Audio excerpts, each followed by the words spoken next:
Alors que le précédent chapitre de One Piece a été marqué par le pouvoir Gorosei, ou devrais-je dire les véritables apparences des Gorosei, le chapitre 1086 de One Piece continue bel et bien le chapitre 1085, car nous pouvons voir différents dirigeants mondiaux rentrer dans leur pays natal. Nous pouvons voir également Vivi, Wapol ainsi que Morgan qui sont prêts à pouvoir s'enfuir. Jawelry Bonnie qui est prête à pouvoir se rendre sur Egghead, ainsi que d'un petit flashback qui va s'ouvrir sur Sabo, se souvenant des dernières paroles du roi Cobra. Nous pouvons voir également que les Gorosei ont été convoqués par Im-sama afin de pouvoir en discuter d'une arme qui a été créée par le docteur Vegapunk. Les véritables noms des Gorosei sont finalement apparus dans le chapitre 1086 de One Piece. Également une chose assez intéressante, car nous comprenons que Im aurait utilisé les fruits du démon de l'Opélopenomie, également le véritable nom de la famille de Im qui apparaît dans le chapitre. La fin du chapitre sera extrêmement cool, car nous aurons à voir l'un des chevaliers sacrés qui apparaît appelé Garlia Figureland, et celui-ci aurait décidé à ce que Mjosgard puisse être exécuté. Bien évidemment, le chapitre a été vraiment à son paroxysme, donc les théories risqueront d'être chaudes. Alors si vous êtes là et que vous êtes arrivé à ce stade de la vidéo, n'oubliez pas surtout de vous abonner afin de pouvoir me soutenir dans mon travail. Sans plus tarder les bros, commençons avec les théories les plus folles et les plus fous, tous les synonymes que vous voulez concernant le chapitre 1086 de One Piece. Commençons par la discussion de Gorosei avec Im, car une chose très importante sort de leur discussion, car en effet nous apprenons que l'arme qui a été utilisée par Im-sama au chapitre 1061 afin de pouvoir détruire le royaume de Luluzia n'est pas finalement une arme antique, mais plutôt une arme qui a été créée par le docteur Vegapunk. D'où je me suis posé la question, pourquoi créer une arme pareille? Et je suis arrivé à une conclusion assez folle, que le gouvernement mondial ne possède aujourd'hui aucune arme antique, d'où la nécessité de pouvoir créer les armes qui peuvent rivaliser avec les armes antiques. Souvenez-vous en fait de la description de l'arme antique Pluton par Crocodile. Celui-ci avait très bien dit que l'arme antique Pluton est capable de pouvoir éradiquer des îles. Aujourd'hui, avec le royaume de Luluzia qui a été complètement rayé de la carte, ça colle très parfaitement à une description d'une arme antique, d'où la nécessité de pouvoir créer quelque chose qui est similaire aux armes antiques. Le gouvernement mondial aujourd'hui, il a peur, et il faut en tout cas créer des choses qui peuvent rivaliser avec les armes antiques, d'où la nécessité eux-mêmes de pouvoir obtenir une puissance qui peuvent rivaliser avec une arme antique. Mais la chose la plus frappante de tout cela, c'est au fait ce que Dragon a précisé par rapport au docteur Vegapunk. Est-ce que celui-ci créerait une arme qui sera capable de pouvoir tuer les gens en masse comme ça? Eh bien, en regardant la personnalité et surtout les rêves du docteur Vegapunk, on s'est dit que celui-ci ne peut ou ne pourra jamais créer une arme d'une destruction pareille. D'où l'idée de deux hypothèses qui me sont venues par rapport à la création de cette arme. La première idée est que le gouvernement mondial a dit dire au docteur Vegapunk que cette arme sera utilisée afin de pouvoir instaurer la paix dans le monde entier. La deuxième hypothèse est que cette arme aurait pu être créée par le docteur Vegapunk, mais que le gouvernement mondial a profité pour pouvoir modifier cette arme. En tout cas, ce sont les deux hypothèses qui me sont venues par rapport à la création de cette arme, vu qu'elle rivalise en tout cas avec la puissance d'une arme antique. Je me dis que l'un des Gorosei a dû ajouter quelque chose à cette arme qui a été créée par le docteur Vegapunk. Enfin, la révélation principale de ce chapitre concerne bel et bien les Gorosei. Depuis leur toute première apparition jusqu'à là où nous en sommes aujourd'hui, c'est quelque chose d'extrêmement important. Le chapitre 225 qui aura servi à pouvoir les introduire, et le chapitre 1085 qui aura montré à quoi pourrait ressembler leur véritable apparence ou bien leur véritable pouvoir. Aujourd'hui, c'est quelque chose d'extrêmement important, car nous obtenons finalement les véritables noms des Gorosei ainsi que leurs véritables caractéristiques ainsi que leur véritable rôle dans One Piece. Le premier Gorosei qui nous a été présenté étant Secheferd, qui est le dieu de la guerre, de l'agriculture. Le deuxième c'est Etabaron, le dieu des finances. Le troisième c'est Mercure, le dieu de l'environnement. Le troisième est Saint Topman, le dieu de la justice, et le dernier est Saint Garcia, le dieu de la défense scientifique. Bien évidemment, avec ces révélations, on peut se dire, bah ouais, on a l'air non. C'est pour cela que je vais me baser sur la mythologie grecque afin de pouvoir vous donner à quoi pourrait ressembler les véritables pouvoirs de Gorosei, en attendant bien sûr que l'auteur de l'œuvre puisse nous présenter à quoi pourrait bien et bien ressembler leur véritable pouvoir. Eh bien, commençons par Saint Schaeffer, le dieu de la guerre, de l'agriculture. Selon moi et selon a fait son appellation dans ce chapitre, je me suis basé sur la mythologie grecque et j'ai pris surtout les dieux Diméter.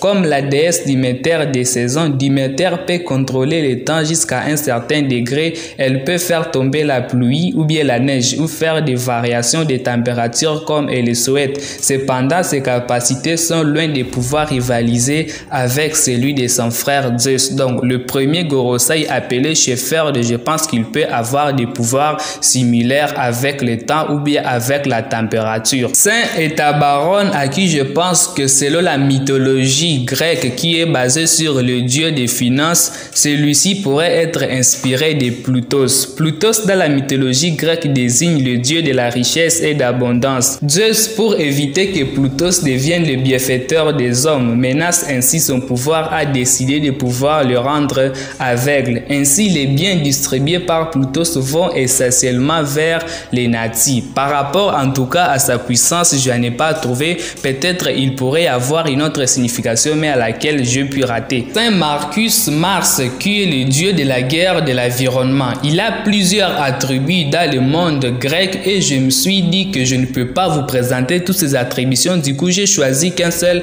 attribut. Il s'agit en fait de la déesse Gaïa, la gardienne du pouvoir divin, celle qui a provoqué la rébellion de Chronos contre Oranos, celle aussi de son petit-fils Zeus contre Chronos, en quête du souverain parfait. Mais elle a aussi dressé ses fils monstrueux tels que le géant ou bien Typhon. Saint Popman, le dieu de la guerre, de l'environnement. Et je me suis toujours basé sur la mythologie grecque afin de pouvoir trouver un dieu qui pourrait coller parfaitement à ces personnages. Et c'est la déesse Thermis. Elle avait des pouvoirs oculaires et pesants pour avoir fondé les sites de l'oracle Delphin.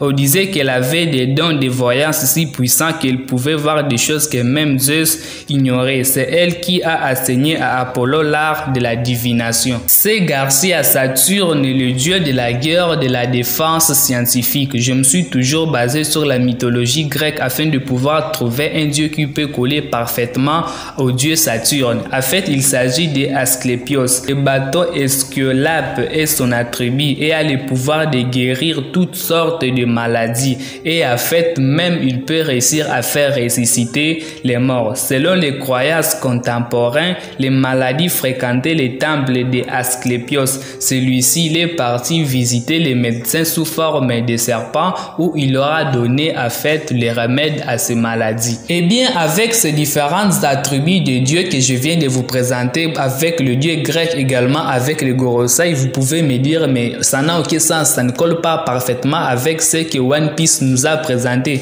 Eh bien, je vous le dis que ça colle parfaitement parce que moi je me suis basé par rapport à leur véritable nom. Peut-être avec d'autres personnes que vous trouverez et pourront se baser sur autre chose, par exemple sur leur véritable nom, afin de pouvoir donner quelque chose d'un peu plus cohérent. Mais bon, tout cela arrivera à taille à l'heure au moment où l'auteur de l'œuvre va devoir nous dévoiler à quoi pourrait bien évidemment ressembler leur véritable pouvoir. Mais j'en suis sûr avec les différents attributs que je vous ai présentés aujourd'hui que en fait ceux-ci peuvent jouer le rôle parfaitement de dieu grec. Parlons à présent de l'immortalité de Ym, car ça n'aura échappé personne, car l'opération de jouvence a été mentionnée dans le chapitre 1086. Et bien évidemment, la grande question à se poser, c'est qui a bien pu sacrifier sa vie afin de pouvoir donner l'immortalité à Ym. Connaissant le gouvernement mondial et par rapport à ce que nous avons à Ym aujourd'hui, en tout cas, je me dis, je vois mal le gouvernement mondial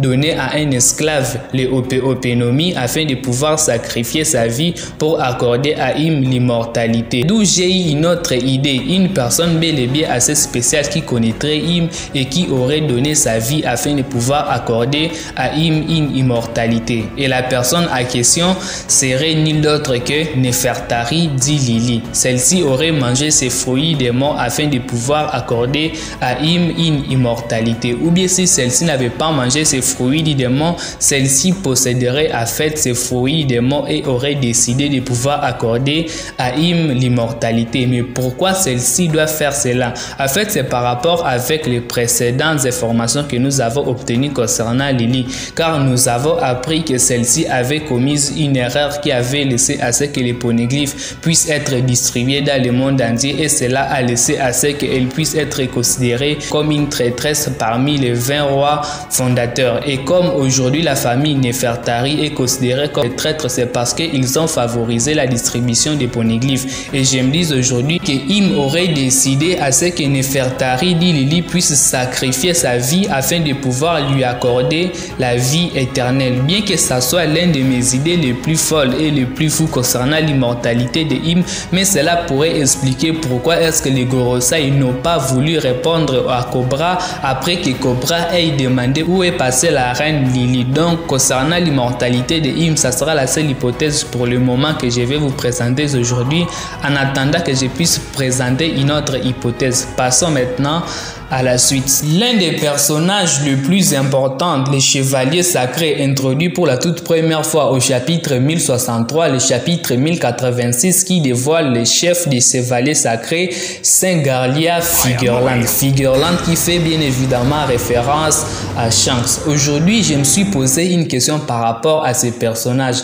Est-ce que les chevaliers sacrés ont été fondés après l'incident de God Valley, ou bien ceux-ci ont été fondés après l'incident de God Valley? La réponse est bien évidemment dans cet homme. Cet homme était autrefois le roi de God Valley, et je pense aujourd'hui que les chevaliers saints ont été fondés après l'incident de God Valley. Parce que s'il y avait les chevaliers sacrés durant cet affrontement, je ne pense pas si la victoire reviendrait aujourd'hui à Goldie Roger. Connaissant aujourd'hui que le gouvernement mondial vole les victoires des pirates, ceci aurait pu dire tout simplement Roxy Shebeck a été vaincu par un membre des chevaliers sacrés. C'est après avoir vu ce qui s'est passé à God Valley que celui-ci aurait décidé de pouvoir former une armée qui va commencer à défendre les Tenryubito et qui pourra peut-être régulariser les gestes de tous les dragons célestes, comme ce que par exemple Myosgard a fait à défendre les déchets, comme lui-même l'a dit. Lui-même, il est devenu un déchet. À cela, j'aimerais ajouter un petit détail. Souvenez-vous, lorsque Shanks avait rendu visite à Barbe Blanche, celui-ci avait dit: lorsque je t'ai vu, la cicatrice de ce type m'est revenue à tête. Cela ferait tout simplement référence aujourd'hui à Saint Figureland Garlia qui aurait pu blesser Barbe Blanche dans le passé. Enfin, pour terminer cette review, ça concernerait bel et bien les révolutionnaires. Nous avons très bien attendu tout ce que Sabo avait à nous dire, et je dois dire que ça a été vraiment très intéressant, car moi j'ai beaucoup aimé surtout comment est-ce que Sabo a joué avec le gouvernement mondial, alors que ceci passait que celui-ci est toujours sur l'île de Luzia, alors qu'il s'agissait tout simplement d'un enregistrement. Celui-ci n'était pas là, celui-ci était déjà parti. Il s'agirait aujourd'hui de quelque chose d'extrêmement intéressant, vraiment qui m'a beaucoup fait rire dans ce chapitre. Le futur chapitre de One Piece, je pense qu'il ne va plus se concentrer